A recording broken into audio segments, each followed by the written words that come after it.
Satu kali kita pernah benar-benar ke pasien nih Pak Ustadz, sampai kita kontenin Pak Ustadz. Pernah satu pasien itu kehilangan janin.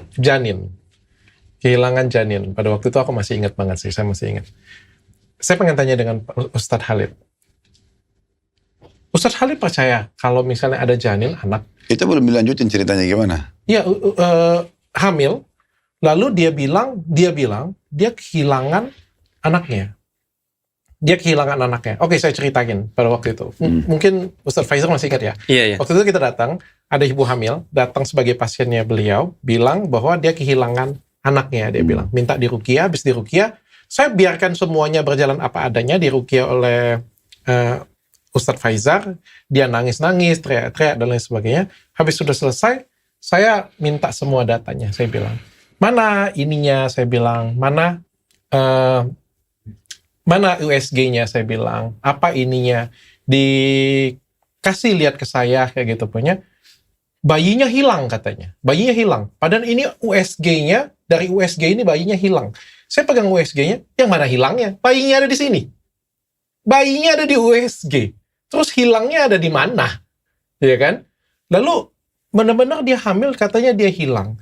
Nah, dugaan saya adalah, logik saya, nggak mungkin seorang bayi itu bisa hilang. Apa yang menyebabkan hilang pada kehamilan? Sekali lagi Pak Ustadz, saya kan sekolah, kuliah. Satu, pseudo kehamilan palsu. Jadi dia seolah-olah mengidamkan kehamilan, tapi dia tidak hamil. Jadi hormon-hormonnya meningkat, membuat seolah-olah dia hamil. Itu memang ada penyakitnya. Yang kedua, hamil anggur. Itu mungkin terjadi.